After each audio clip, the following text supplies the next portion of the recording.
Hello everyone, welcome back to craze biology.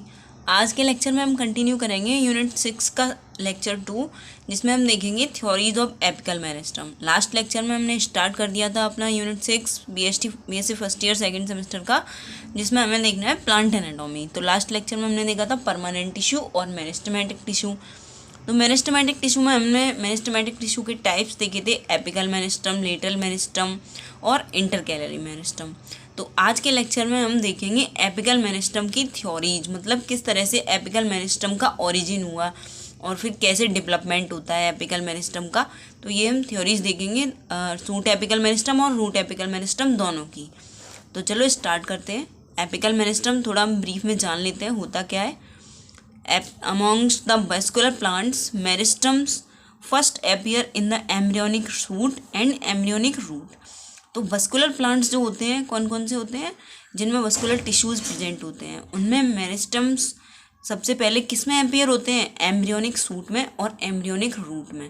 मतलब जो embryo होगी उसमें सूट बनने वाला होगा जहाँ पे, तो वहीं पे एपिकल मेरिस्टम अपीयर होंगे और एम्ब्रियोनिक रूट में।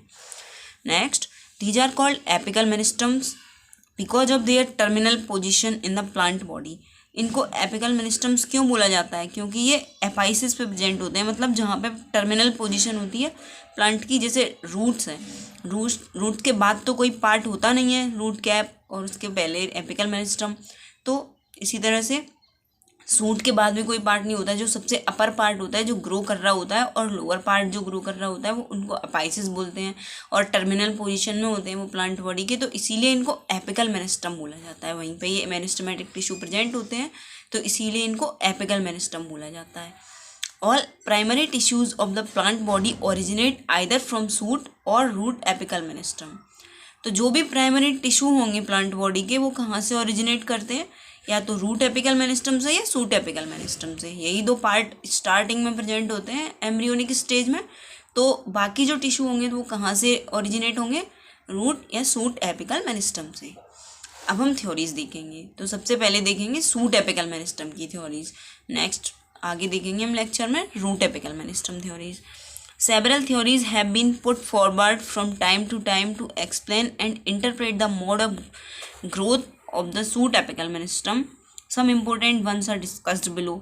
तो टाइम टू टाइम कई सारी थ्योरीज दी गई हैं सूट एपिकल मेरिस्टम की, किस तरह से ग्रोथ होता है, सूट एपिकल मेरिस्टम ग्रो होता है। तो कुछ इंपॉर्टेंट यहाँ पे मेंशन है, apical cell theory, histogen theory, tunica corpus theory.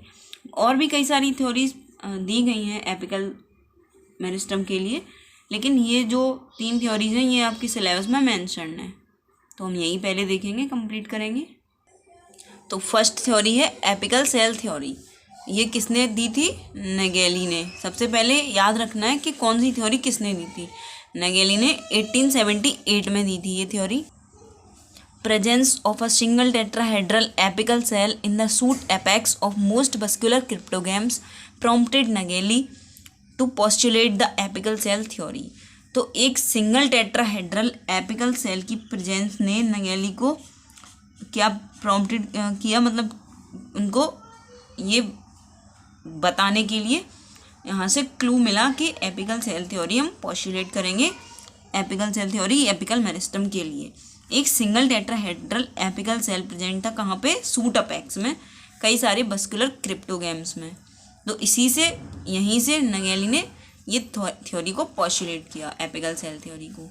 According to this theory a single apical cell is the structural and functional unit of the apical meristem and it governs the whole process of growth. तो इस theory के according एक single apical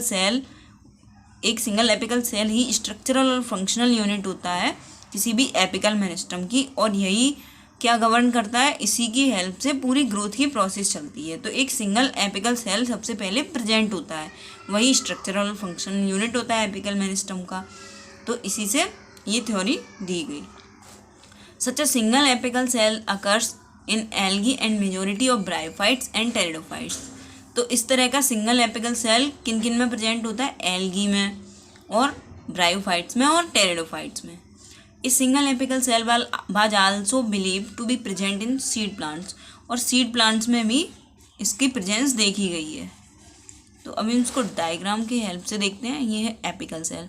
तो ये apical part है, सबसे ऊपर वाला पार्ट किसी भी प्लांट का, तो वहाँ पे एक टेट्राहेड्रल सेल प्रेजेंट होता है, उसको बोलते हैं एपिकल सेल। तो ये किसका डायग्राम है, LS of suit apex of equisetum. तो इक्विसिटम एक टेरिडोफाइट है, तो उसी में ये शो किया गया है सूट अपेक्स।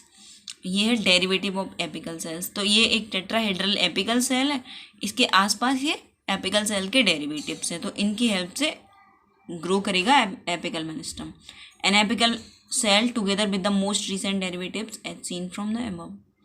ये एपिकल सेल थ्योरी का डायग्राम है। तो ये डायग्राम भी आप बना लेना और नोट्स भी साथ साथ बनाते चलना, नहीं तो स्क्रीनशॉट लेके आप अपनी पढ़ाई कंटिन्यू कर सकते हैं। अब हिस्टोजन थ्योरी देखते हैं हम। सेकंड थ्योरी है हिस्टोजन थ्योरी।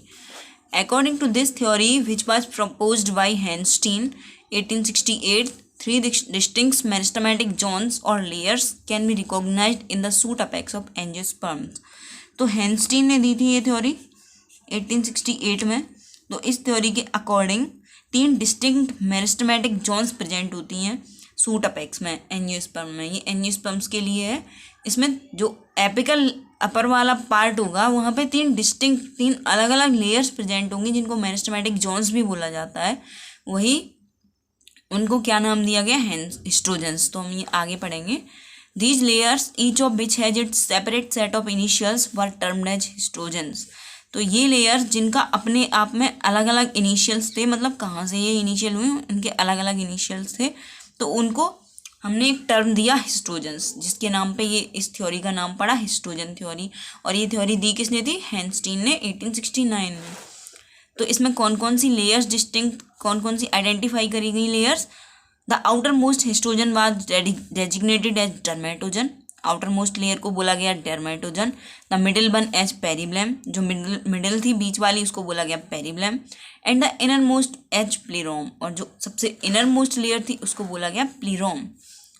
तो ये 3 लेयर्स थी, dermatogen, periblem and plerome. Definite functions were assign to each histogen. तो जो 3 हिस्टोजन्स लेयर्स हमें बताई गई, आइडेंटिफाई करी गई, तो उनके अलग अलग फंक्शंस भी उनको असाइन किए गए, मतलब उनके अलग अलग फंक्शंस नेचर ने उनको असाइन किए, जो कि हमने आइडेंटिफाई करे। The dermatogen destined to give rise to the epidermis. Dermatogen epidermis बनाएगा। The periblem is destined to cortex. Periblem cortex बनाएगा। And plerome to the central cylinder, और प्लेरोम क्या बनाएगा, सेंट्रल सिलेंडर बनाएगा। तो ये 3 लेयर्स हैं, तीनों लेयर्स अलग अलग टाइप्स के टिश्यूज़ बनाएंगी प्लांट में। तो ये हो गई हिस्टोजन थ्योरी। तो डायग्राम के थ्रू देखते हैं। ये 3 लेयर्स हैं, सबसे पहले dermatogen, then periblem and the innermost plerome. तो प्लीरोम क्या बनाएगा, सेंट्रल सिलेंडर, और पेरिब्लैम क्या बनाएगा, कॉर्टेक्स, और डर्मेटोजन बनाएगा एपिडर्मिस। तो सबसे ऊपर है तो एपिडर्मिस बनाएगा। तो हिस्टोजन थ्योरी हमने देख ली। अब नेक्स्ट देखेंगे हम tunica corpus theory. Tunica corpus theory, तो ये किसने दी थी, स्किमेट 1924 स्किमेट ने दी थी। स्किमेट proposed the tunica corpus theory according to which 2 distinct zones occur in the shoot apex of the angiosperms। तो इनके अकॉर्डिंग ट्यूनिका कॉर्पस थ्योरी है, इसके अकॉर्डिंग 2 डिस्टिंक्ट जोन्स होती हैं, मतलब 2 जोन्स होती हैं। हमने हिस्टोजन में पढ़ा था 3 जोन्स होती हैं, इसमें हम पढ़ रहे हैं 2 जोन्स होती हैं। ये भी एंजियोस्पर्म्स के लिए है। The peripheral zone consisting of 1 or more layers of regularly arranged cells was termed as tunica and the inner core of the cells surrounded by tunica as corpus। तो जो पेरिफेरल लेयर थी, जो कि हमने उसमें क्या पढ़ी थी, डर्मेटोजन, उसमें एक से ज़्यादा लेयर्स भी हो सकती हैं, उसको यहाँ पे क्या नाम दिया गया, ट्यूनिका। और जो इसके अंदर वाली लेयर है सेल्स की, उसको क्या नाम दिया गया, जो कि ट्यूनिका से सराउंड रहती है, कॉर्पस। तो इसीलिए इसका नाम है ट्यूनिका कॉर्पस। तो जो अपर लेयर है उसको बोला गया ट्यूनिका, और जो इनर लेयर है ट्यूनिका के अंदर उसको बोला गया कॉर्पस। तो tunica corpus. These 2 zones can be distinguished on the basis of the plan of cell division. तो ये 2 जोन्स हैं, इनको हम डिस्टिंग्यूज कर सकते हैं, मतलब इनको डिफ्रेंशिएट कर सकते हैं, अलग अलग कर सकते हैं। किसके बेसिस पे, on the basis of plan of cell division, किस तरह से इनमें सेल डिवीजन हो रहा है उसके बेसिस पे हम इन दोनों जोन्स को डिस्टिंग्यूज कर सकते हैं। Tunica, which appears as a discrete unit or sheet of cells, is characterized by only anticlinal divisions, while the cells of corpus divide in various planes। जो ट्यूनिका है उसके सेल कैसे डिवाइड करते हैं, उसके सेल डिवाइड करते हैं एंटीक्लाइनल division, tunica एंटीक्लाइनल, और जो कॉर्पस है उसके सेल्स वेरियस प्लेन्स में डिवाइड करते हैं। तो सेल डिवीजन पे के बेसिस पे हम इनको आइडेंटिफाई कर सकते हैं। तो ट्यूनिका के सेल्स डिवाइड करते हैं एंटीक्लाइनल डिवीजन पे और कॉर्पस के सेल्स डिवाइड करते हैं वेरियस प्लेन्स में। तो ये हम डायग्राम की हेल्प से देखते हैं। ये है ट्यूनिका अपर लेयर, ये है कॉर्पस। तो ये एंटीक्लाइनल डिवीजन होगा इसमें, और इसमें कई सारे ये जो एरोज शो कर रहे हैं तो ये वेरियस प्लेन्स में डिवाइड करेंगे। तो ये हो गई ट्यूनिका कॉर्पस थ्योरी, उसका डायग्राम हमने देख लिया। तो ये हमारी तीनों थ्योरीज कंप्लीट हो गई, apical cell theory, histogen theory और ट्यूनिका कॉर्पस थ्योरी। अब नेक्स्ट हम देखेंगे root apical meristem theories. Apical meristem तो दोनों जगह प्रेजेंट होता है, सूट में भी और रूट में भी, तो हमें दोनों की थ्योरीज पढ़नी पड़ेंगी। तो रूट एपिकल मेरिस्टम थ्योरीज, यहाँ पे हम दो थ्योरीज पढ़ेंगे, एपिकल सेल थ्योरी और हिस्टोजन थ्योरी। मेन दो थ्योरीज ही हैं इसकी। तो चलो स्टार्ट करते हैं एपिकल सेल थ्योरी से। The theory was propose by Nageli. तो ये थ्योरी भी नगेली ने दी थी, जैसे सूट एपिकल सेल थ्योरी दी थी, तो रूट एपिकल सेल थ्योरी भी नगेली ने दी है 1858 में। Who observed a single tetrahedral apical cell in the root apices of a number of vascular cryptogams. तो बस्कुलर क्रिप्टोगेम्स में इन्होंने यहाँ पे रूट्स में भी, रूट एपाइसिस में एक टेट्राहेड्रल सेल को ऑब्जर्व किया, सिंगल टेट्राहेड्रल एपिकल सेल, जिससे आगे और जो आगे के टिश्यूज वो इसी से बने। The divisions in this apical cell in upper 3 sides give rise to tissue of body of the root and the root cap is derived from its base. तो रूट्स में रूट कैप भी present होता है, जो कि suit में नहीं present होता इस टाइप का कोई स्ट्रक्चर।